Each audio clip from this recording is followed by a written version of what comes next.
आप सभी को यीशु सहाय आज की ऑनलाइन आराधना में आप सभी का हम स्वागत करते हैं। आज 13 फरवरी 2022 है और पुनरुत्थान पर्व के पूर्व आज नवा प्रभुवार है, सेप्तुआ गेसिमा प्रभुवार। वचनों से हमारे लिए जो विषय आज के दिन में दिया जा रहा है वह विषय है कि परमेश्वर पुरुष और स्त्री को अपने राज्य के सहवारिस होने के लिए बनाया। वचन हमसे कहता है, परमेश्वर ने मनुष्य को अपने स्वरूप के अनुसार उत्पन्न किया, नर और नारी करके उसने मनुष्य की सृष्टि की। आओ हम झुककर अपने सृजनहार को दंडवत करें। आइए हम लोग प्रार्थना करें। धन्यवाद महिमा बड़ाई तुझको देते पिता परमेश्वर, आज के सुंदर समय में तूने हम में से प्रत्येक को एक दूसरे के साथ जोड़ दिया है।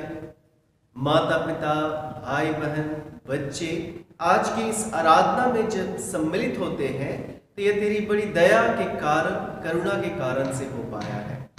ये पिता परमेश्वर, हर एक के जीवन पर तूने अपनी आशीषों को उंडेला, चंगाइयों को बनाए रखा है और हर एक स्वस्थ मन, स्वस्थ शरीर के साथ इस आराधना में जुड़ पाते हैं। प्रार्थना करते हैं पिता कि तेरा ही आत्मा हम में से प्रत्येक की अगुवाई करे, बोलने में, गीतों को गाने में, प्रार्थनाओं को करने में हम सब निरंतर लगे रहें। आत्मा की अगुवाई में हमारा जीवन और हमारी आराधना तू ही ग्रहण करने पाए। संपूर्ण आराधना में तेरी अगुवाई, तेरी सहायता चाहते हुए प्रार्थना मांगते हैं तेरे बेटे हमारे मुक्तिदाता यीशु ख्रीस्त के नाम में, आमीन।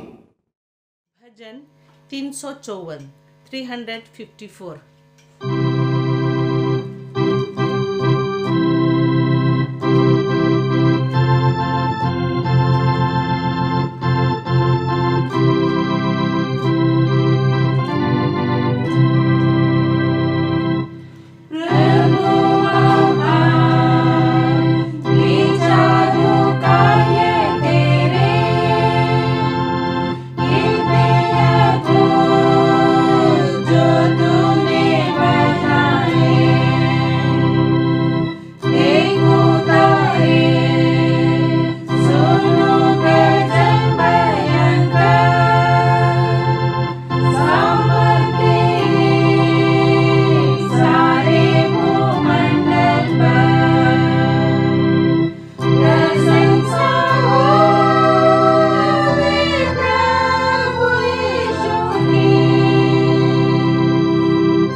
के सम्मुख अर्पण करेंगे।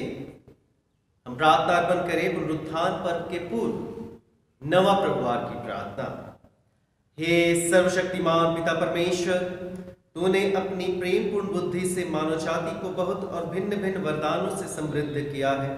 यह वर दे कि पुरुष और स्त्री अपने उन दानों का जो उन्हें सौंपे गए हैं उनका एक साथ ऐसा यथोचित व्यवहार करें कि सारी पृथ्वी पर तेरा अभिप्राय पूरा हो और तेरी महिमा प्रकट हो।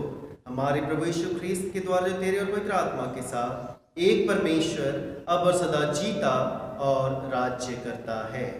आमीन। हम प्रार्थना अर्पण करेंगे। आज चिकित्सा प्रभुवार है। हम प्रत्येक परिवार के सदस्यों को स्मरण करेंगे जो बीमार हैं, दुखित हैं, किसी भी प्रकार के तकलीफ में पड़े हैं। हम अस्पतालों के लिए प्रार्थना करेंगे, डॉक्टर नर्सों के लिए, और साथ ही जितने भी मेडिकल के कार्य में लगे हुए हैं, स्वास्थ्य के कार्य में लगे हुए हैं, हम सबको प्रार्थना के द्वारा परमेश्वर पिता के हाथ में सौंपेंगे। साथ ही हम प्रार्थना करेंगे उन बच्चों के लिए जो इस समय मैट्रिक और इंटर की परीक्षाओं को लिख रहे हैं। प्रार्थना करें। धन्यवाद, स्तुति, महिमा, बड़ाई तुझको देते पिता परमेश्वर। आज के सुंदर समय और दिन में तूने हमें एक सुंदर अवसर दिया है कि हम प्रार्थना के माध्यम से एक दूसरे से जुड़ जाए। हमारा जीवन सदा तेरा धन्यवादी है कि तूने हमारे जीवन को ग्रहण किया, हमारी प्रार्थनाओं को ग्रहण किया और आज हमें एक सुंदर अवसर दिया है। हे पिता, तूने एक एक परिवारों को चुना है, अपनी निकटताई में अपने पुत्र यीशु के नाम में बुलाया है। प्रार्थना है पिता कि हर एक माता पिता भाई बहन बच्चों पर निरंतर तुझ परमेश्वर के अनुग्रह की दृष्टि बनी रहे, और विशेषकर जबकि यह समय परीक्षाओं का समय है, स्कूल में, कॉलेज में, प्रार्थना है पिता कि जितने भी तेरे बेटे और बेटियां अपनी अपनी परीक्षाओं को लिख रहे हैं, तैयारियों को कर रहे हैं, उनके शरीर को तो स्वस्थ रख, मनों को स्वस्थ रख और आत्मा की अगुवाई प्रदान कर कि तुझसे स्वस्थ लाभ और बुद्धि, ज्ञान, समझ की आत्मा को प्राप्त करते हुए अपने हर एक परीक्षाओं को लिखें और उसमें लिखने के द्वारा से तेरी अगुवाई ऐसी हो कि वे अच्छे फल को प्राप्त करने वाले हो सके। हर एक बच्चे तुझ परमेश्वर में स्वस्थ रहे और तेरी महिमा स्तुति करते हुए अपनी हर एक परीक्षाओं को पार करते जाए। साथ ही प्रार्थना है पिता, जबकि हम आज के इस दिन को चिकित्सा प्रभुवार के रूप में मना रहे हैं, प्रार्थना करते हैं उन सारे अस्पतालों के लिए जो कलीसिया के द्वारा से और सरकारी संस्थाओं के द्वारा से चलाए जाते हैं। प्रार्थना है पिता कि तेरा धन्य पुत्र यीशु ख्रिस्त जैसे लोगों को जो बीमार थे उनके बीच भलाई करता रहा, सब प्रकार के रोग और सब प्रकार की बीमारियों को दूर करता फिरा। प्रार्थना है पिता उसका यह भला काम हमारे बीच में और जितने भी अस्पतालों के द्वारा से डॉक्टर, नर्सेस और स्वास्थ्य कर्मियों के द्वारा से किया जाता है, वह हर एक कार्य सफल होने पाए। तो बीमारों को साहस दे, उन्हें चंगा कर और पवित्र कर, और जितने भी स्वास्थ्य कर्मी हैं उनको स्थिरता, प्रवीणता, दया और धीरज प्रदान कर, जो शारीरिक दुख को रोकने में तेरे प्रेमपूर्ण अभिप्राय को बढ़ाने के लिए यत्न करते हैं। उन सबों पर तो अपनी आशीष को ले पाए, हमारे प्रभु यीशु ख्रीस्त के द्वारा। आमीन। हम प्रार्थना करेंगे कि सुसमाचार सारे जगत में फैल जाए। हे परमेश्वर, तूने सब जाति के मनुष्यों को एक ही लहू से सारी पृथ्वी पर वास करने के लिए उत्पन्न किया और अपने धन्य पुत्र को इसलिए भेजा कि जो दूर है और जो निकट है दोनों को मेल का प्रचार करे। यह वर दे कि इस देश के सब लोग तुझे टटोल कर पाए, और हे स्वर्गीय पिता, उस प्रतिज्ञा को शीघ्र पूरा कर जो तूने की है कि मैं सारे मनुष्यों पर अपना आत्मा उंडेल लूंगा। हमारे त्राता यीशु ख्रीस्त के द्वारा।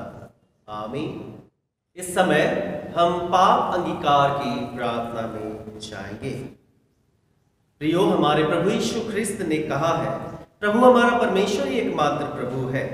तू प्रभु अपने परमेश्वर को अपने संपूर्ण मन, संपूर्ण प्राण, संपूर्ण बुद्धि और संपूर्ण शक्ति से प्रेम कर, यह पहली आज्ञा है। दूसरी यह है, अपने पड़ोसी को अपने समान प्रेम कर, इनसे बड़ी और कोई आज्ञा नहीं है। परमेश्वर ने संसार से ऐसा प्रेम रखा कि उसने अपना इकलौता पुत्र यीशु ख्रिस्त दे दिया कि वह हमें पापों से बचाए, स्वर्ग में हमारे लिए निवेदन करता हो और हमें शाश्वत जीवन में पहुंचाए। इसलिए हम पश्चाताप और विश्वास के साथ अपने पापों का अंगीकार करें। हम परमेश्वर की कृपा से उसकी आज्ञाओं का पालन करने का और सब लोगों के साथ मेल मिलाप और प्रेम से रहने का दृढ़ संकल्प करें। आइए हम पाप अंगीकार की प्रार्थना को एक साथ करेंगे। हे सर्वशक्तिमान परमेश्वर, हमारे स्वर्गीय पिता, हमने मन, वचन और कर्म से तेरे विरुद्ध और एक दूसरे के विरुद्ध पाप किया है। हमने अपनी अज्ञानता और दुर्बलता के कारण और जानबूझकर भी बुराई की है और भलाई करने में असफल रहे हैं। इन सब पापों के लिए हम सचमुच खेदित हैं और अंतःकरण से पश्चाताप करते हैं। तेरे पुत्र यीशु ख्रिस्त ने हमारे लिए अपने प्राण दिए, उसी के कारण हमने जो पाप किए उनको क्षमा कर और यह वर दे कि भविष्य में हमने आजीवन पाकर सदा तेरी सेवा करें, ताकि तेरे पवित्र नाम की महिमा हो। आमीन। सर्वशक्तिमान परमेश्वर उन सबको क्षमा करता है जो एक दूसरे को क्षमा करते और सच्चा पश्चाताप करते हैं।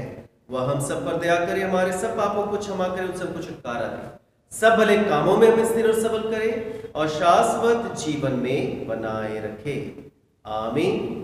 परमेश्वर का धन्यवाद हो। पहला पाठ, आज के लिए पहला पाठ पुराना नियम की पुस्तक से उत्पत्ति नामक पुस्तक, पहला अध्याय 26 पद से 31 पद का क तक। उत्पत्ति अध्याय 1 पद संख्या 26 से 31 क। फिर परमेश्वर ने कहा, हम मनुष्य को अपने स्वरूप के अनुसार अपनी समानता में बनाए और वे समुद्र की मछलियों और आकाश के पक्षियों और घरेलू पशुओं और सारी पृथ्वी पर और सब रेंगने वाले जंतुओं पर जो पृथ्वी पर रेंगते हैं अधिकार रखे। तब परमेश्वर ने मनुष्य को अपने स्वरूप के अनुसार उत्पन्न किया, अपने ही स्वरूप के अनुसार परमेश्वर ने उसको उत्पन्न किया। नर और नारी करके उसने मनुष्यों की सृष्टि की और परमेश्वर ने उनको आशीष दी, उनसे कहा, फूलो फलो और पृथ्वी में भर जाओ और उसको अपने वश में कर लो और समुद्र की मछलियों तथा आकाश के पक्षियों और पृथ्वी पर रेंगने वाले सब जंतुओं पर अधिकार रखो। फिर परमेश्वर ने उनसे कहा, सुनो, जितने बीज वाले छोटे छोटे पेड़ सारी पृथ्वी के ऊपर हैं और जितने वृक्षों में बीज वाले फल होते हैं, वे सब मैंने तुमको दिए हैं, वे तुम्हारे भोजन के लिए हैं।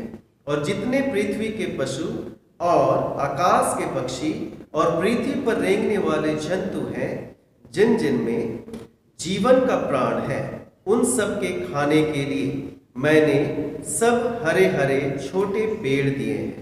और वैसा ही हो गया। तब परमेश्वर ने जो कुछ बनाया था सबको देखा, तो क्या देखा कि वह बहुत ही अच्छा है। यह परमेश्वर का वचन है। परमेश्वर का धन्यवाद हो। दूसरा पाठ,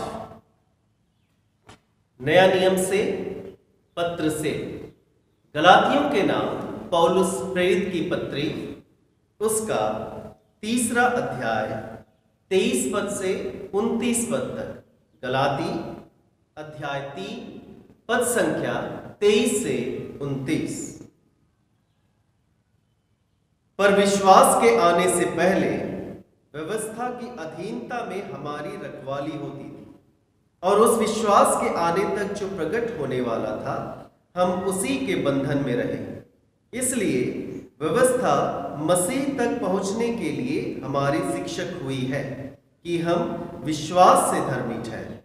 परंतु जब विश्वास आ चुका तो हम अब शिक्षक के अधीन ना रहे, क्योंकि तुम सब उस विश्वास के द्वारा जो मसीह यीशु पर है परमेश्वर की संतान हो।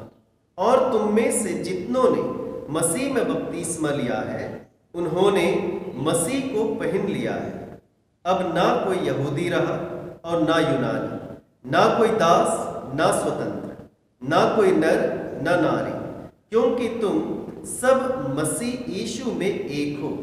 और यदि तुम मसीह के हो तो अब्राहम के वंश और प्रतिज्ञा के अनुसार वारिस भी हो।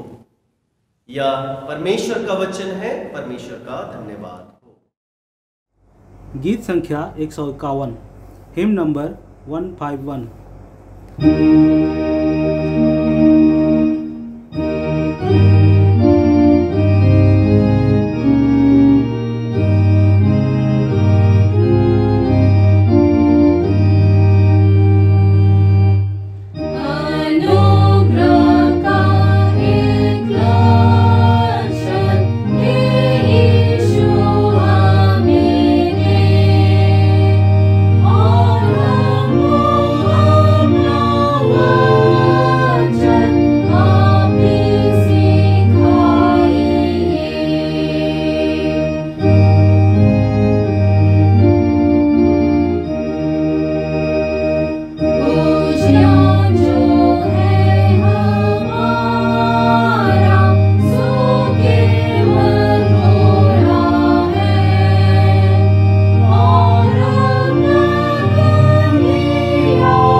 पवित्र मरकुस रचित सुसमाचार उसके 10वें अध्याय में लिखा है और उसके दूसरे पद से पवित्र सुसमाचार आरंभ होता है। हे प्रभु यीशु ख्रिस्त तेरी महिमा हो। मरकुस रचित सुसमाचार 10वां अध्याय दूसरे पद से 9वें पद तक। मरकुस 10:2 से 9। तब फरीसियों ने यीशु के पास आकर उसकी परीक्षा करने को उससे पूछा, क्या यह उचित है कि पुरुष अपनी पत्नी को त्यागे? उसने उनको उत्तर दिया, मूसा ने तुम्हें क्या आज्ञा दी है? उन्होंने कहा, मूसा ने त्यागपत्र लिखने और त्यागने की आज्ञा दी है। यीशु ने उनसे कहा, तुम्हारे मन की कठोरता के कारण उसने तुम्हारे लिए यह आज्ञा लिखी, पर सृष्टि के आरंभ से परमेश्वर ने नर और नारी करके उनको बनाया। इस कारण मनुष्य अपने माता पिता से अलग होकर अपनी पत्नी के साथ रहेगा और वे दोनों एक तन होंगे। इसलिए वे अब दो नहीं पर एक तन है। इसलिए जिसे परमेश्वर ने जोड़ा है उसे मनुष्य अलग ना करे। यह ख्रिस्त का सुसमाचार है। हे प्रभु यीशु ख्रिस्त तेरी स्तुति हो।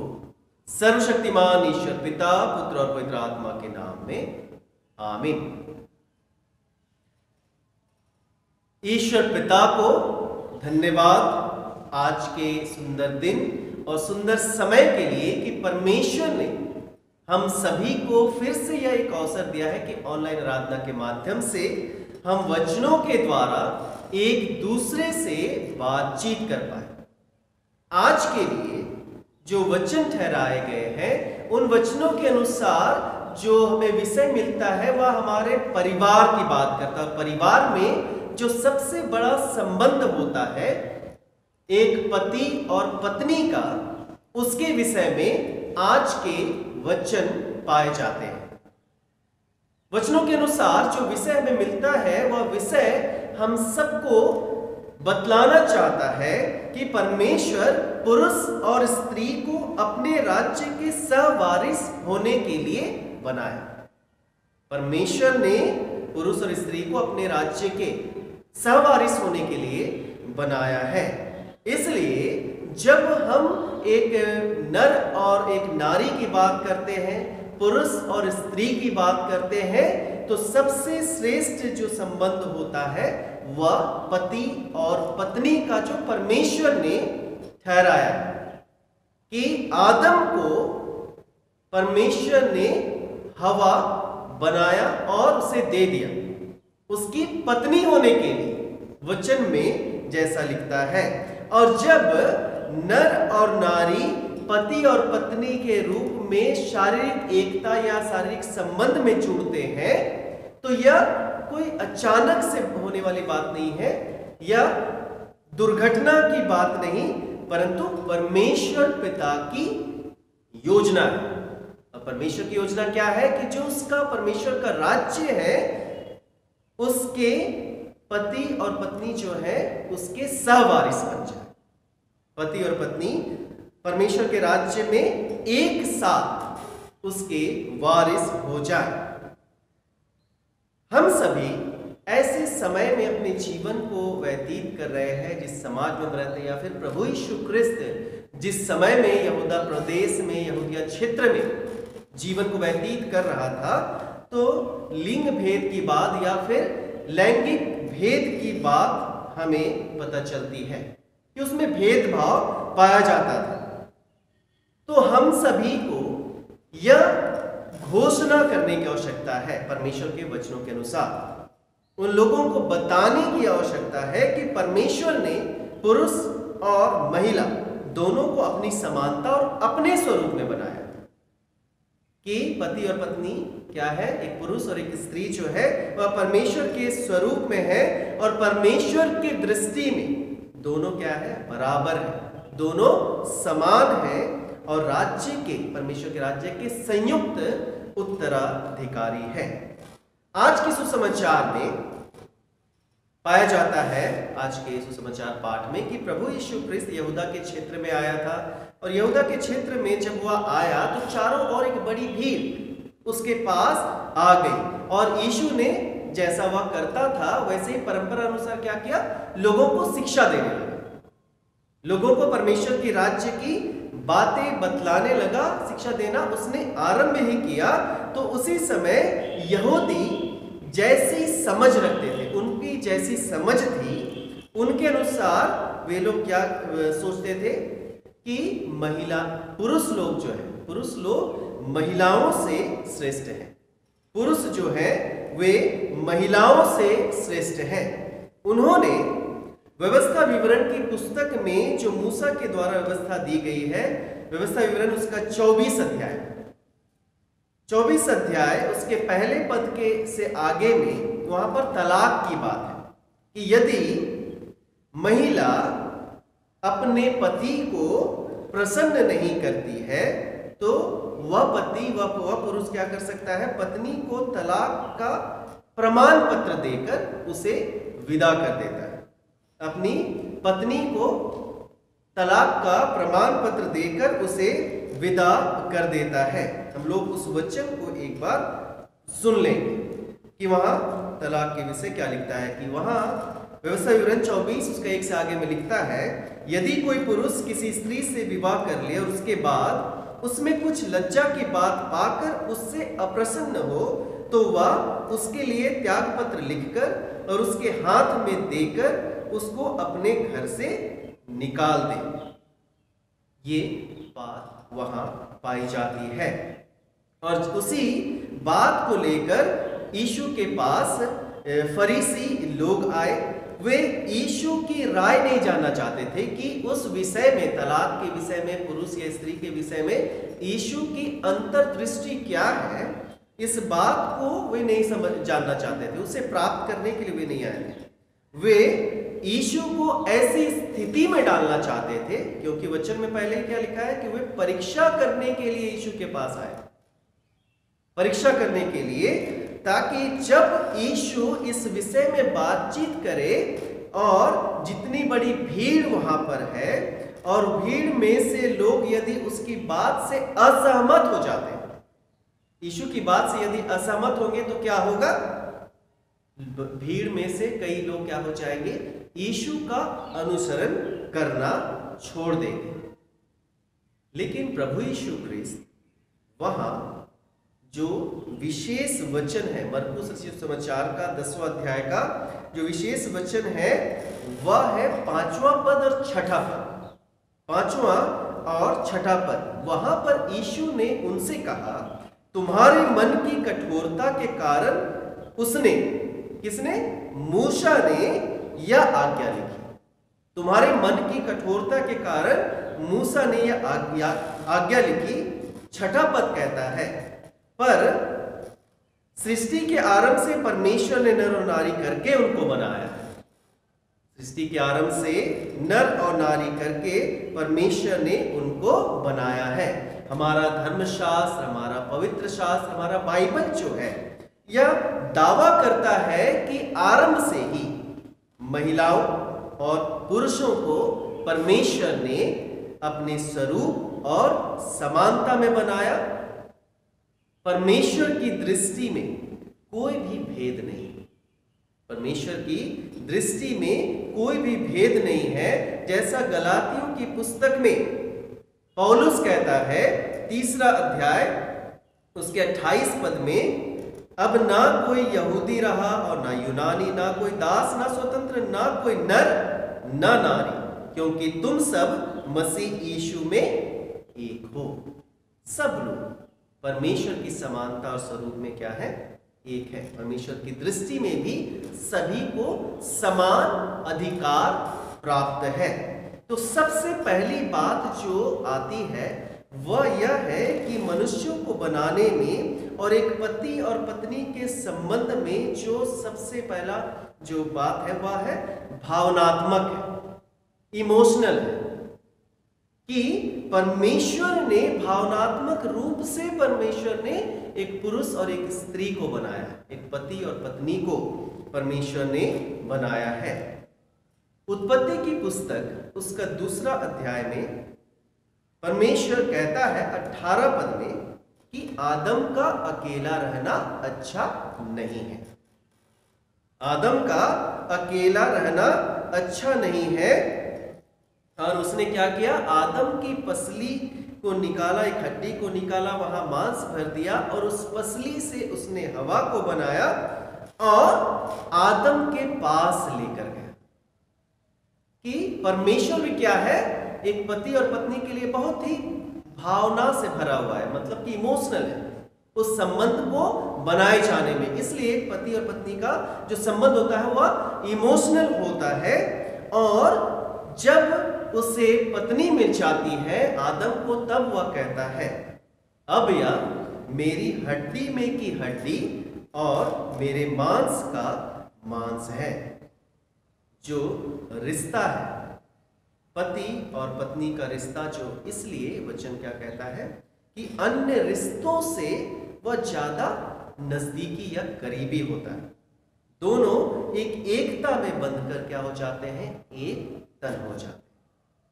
हमने भावनात्मक पहलू को देखा। दूसरी बात आती है भौतिक या शारीरिक पहलू। भौतिक या शारीरिक पहलू, परमेश्वर स्त्री और पुरुष को अपने स्वरूप और समानता में बनाया, जैसा वचन में कहता है। उत्पत्ति 1 अध्याय का 27 पद में हमने पहले पाठ में सुना कि नर और नारी को परमेश्वर ने अपने स्वरूप में बनाया है। जब पति और पत्नी होकर शारीरिक संबंध की बात आती है तो वह एक ईश्वरीय योजना होती है। वह एक ईश्वरीय योजना होती है जो नर और नारी को, एक पति और पत्नी को ईश्वरीय योजना में फलवंत करती है। वचन क्या कहता है?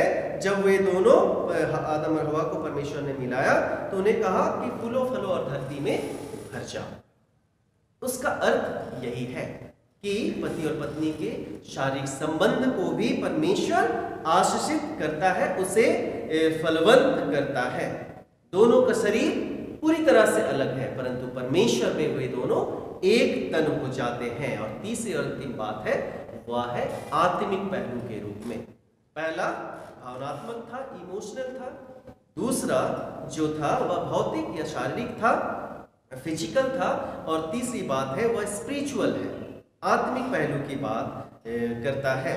इफिसियों के नाम पत्र में पौलुस उसके 5वां अध्याय और 29 से 32 पद में, इफिसी 5 अध्याय 29 से 32 पद में उस वचन को मैं पढ़ दे रहा हूं। वहां पर लिखता है, क्योंकि किसी ने कभी अपने शरीर से बैर नहीं रखा वरन उसका पालन पोषण करता है, जैसा मसीह भी कलीसिया के साथ करता है, इसलिए कि हम उसकी देह के अंग हैं।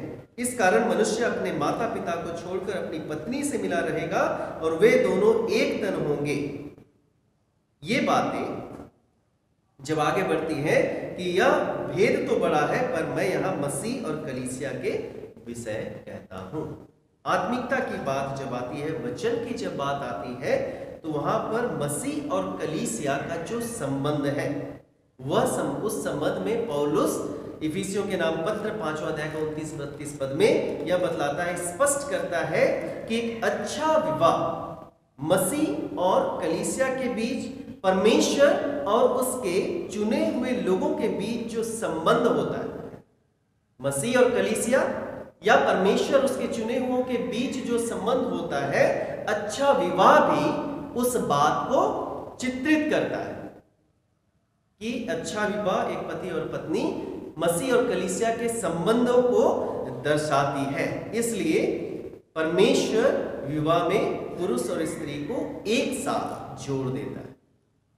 विविधता की भी बात है, लेकिन वहां पर एकता को चित्रित किया जाता है विवाह के संबंध में, जैसा मसीह का कलीसिया से है, परमेश्वर का उसके चुने हुए लोगों से है।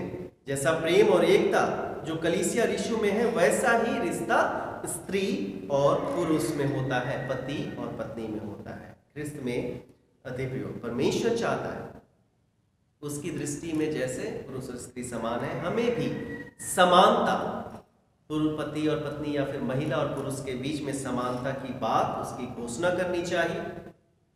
यीशु ख्रिस्त की परीक्षा में कई बातें लोग कहते थे, परंतु वह यही उनसे कहता है कि तुम्हारे मन की कठोरता के कारण से मूसा ने त्याग पत्र लिखने, तलाक देने की बात कही है, लेकिन परमेश्वर के निकट ऐसी बात नहीं है, क्योंकि परमेश्वर ने नर और नारी करके बनाया है और वह चाहता है कि पति और पत्नी निरंतर साथ में बने रहें, भावनात्मक रूप से, शारीरिक रूप से और साथ ही आत्मिक रूप से एक दूसरे के साथ निरंतर जुड़े रहने पाए। जैसा परमेश्वर और उसके लोगों के बीच की एकता है, प्रेम का संबंध है, मसीह यीशु का कलीसिया के साथ संबंध है, वैसा ही पति और पत्नी के बीच में भी होने पाए।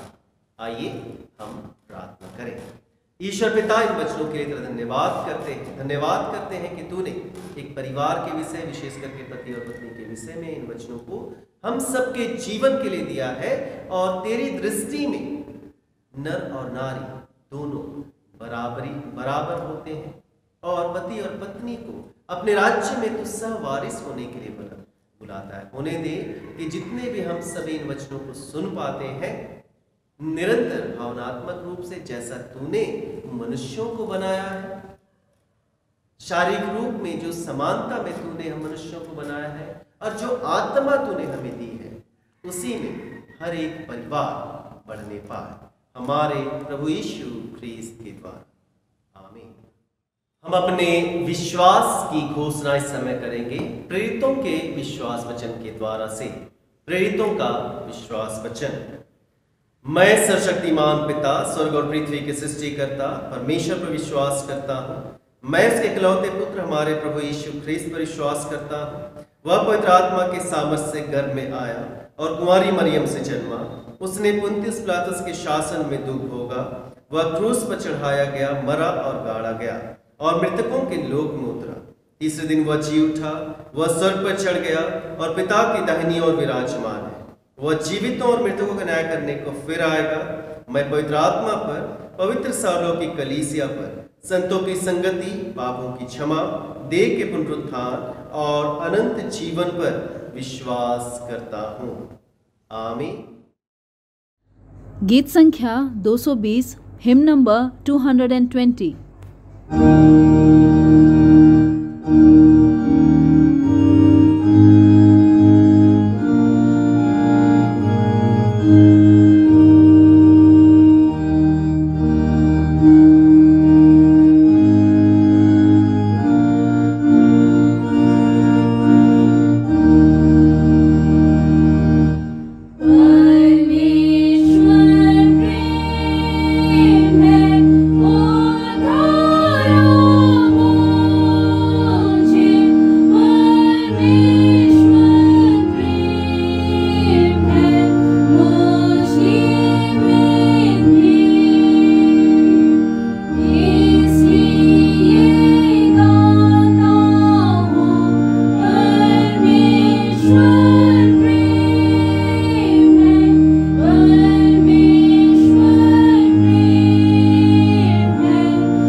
इस समय प्रार्थना करेंगे, दानों पर परमेश्वर की आशीष को मांगेंगे जो हमने इस आराधना के समय ईश्वर की महिमा करते हुए अर्पण किए हैं।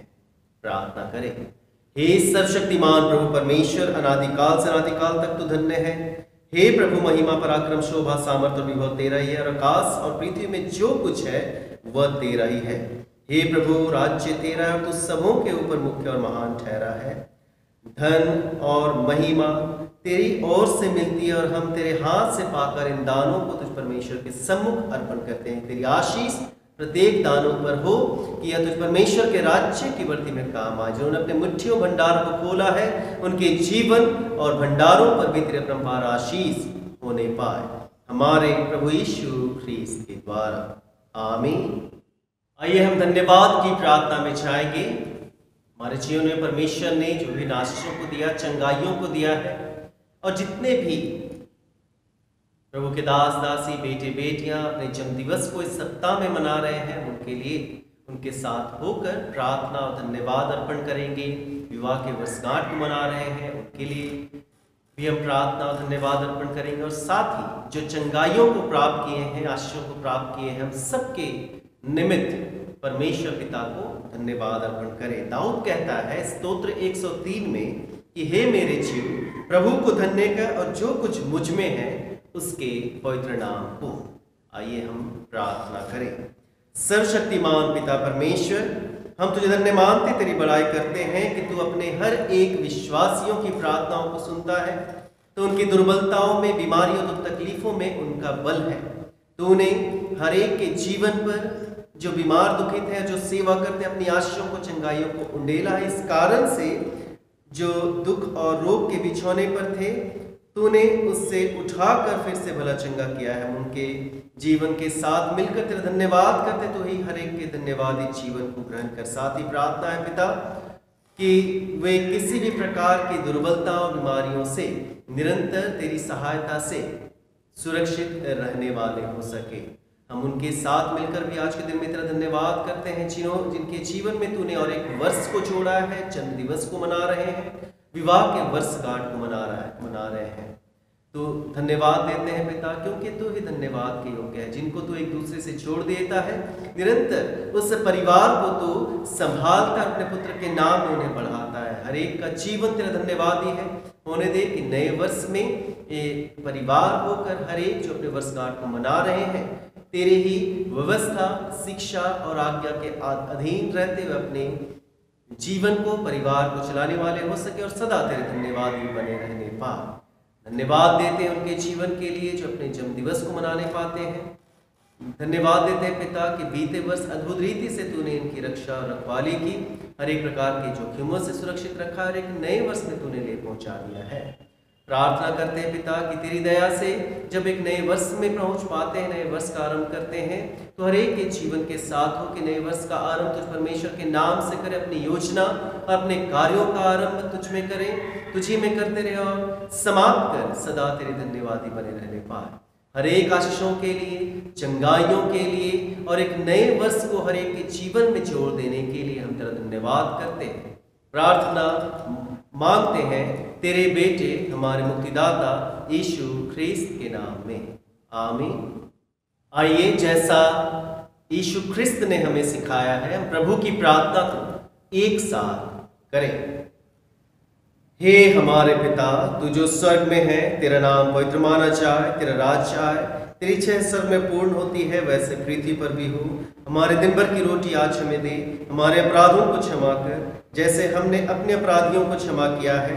हमें परीक्षा में ना डाल, परंतु बुराई से बचा, क्योंकि राज्य, पराक्रम और महिमा अब और सर्वदा तेरी ही है, आमीन। इस समय हम समापन की प्रार्थना में जाएंगे। हे सर्वशक्तिमान प्रभु परमेश्वर, तूने हम सबको ऐसा समय और अनुग्रह दिया कि हम सब ने इस ऑनलाइन आराधना के समय में एक चित्त होकर तुझसे अपनी साधारण विनतियां की हैं, महिमा के गीतों को गाया और वचनों को सुना है। तू प्रतिज्ञा करता है, जब 2 या 3 में नाम पर एकत्रित होते हैं, मैं उनका मांगा वर उन्हें देता हूँ। हे प्रभु परमेश्वर, अपने दास दासियों के जीवन के मनोरथ और प्रार्थनाओं को तू निरंतर पूर्ण कर कि हर एक को तेरी ओर से लाभ मिलने पाए। और जो वचन हम सभी ने आज के दिन में प्राप्त किया है कि तू परिवार में पति और पत्नी को अपने राज्य का सहवारिस बनाता है, उनके जीवन को, शरीर, मन और आत्मा को तो आशीषों से भरता है। हर एक वचनों को लेकर हम अपने जीवन में निरंतर आगे बढ़ने वाले हो सके, हमारे प्रभु यीशु ख्रीस्त के द्वारा। आमीन। हम ईश्वर पिता के आशीर्वाद को ग्रहण करें। परमेश्वर की शांति जो सारे समझ से परे है, परमेश्वर के और उसके पुत्र हमारे प्रभु यीशु ख्रीस्त के ज्ञान और प्रेम में आप सबके हृदय विचारों को सुरक्षित रखे। अब सर्वशक्तिमान परमेश्वर पिता, परमेश्वर पुत्र, परमेश्वर पवित्र आत्मा की आशीष आप पर हो और आपके साथ सर्वदा रहे। आमीन। शांति से पूर्ण होकर जाए, प्रभु से प्रेम रखें और उसकी सेवा करें। ख्रीस्त के नाम में आमीन। आप सभी को यीशु सहाय। गीत संख्या 223, हिम नंबर 223।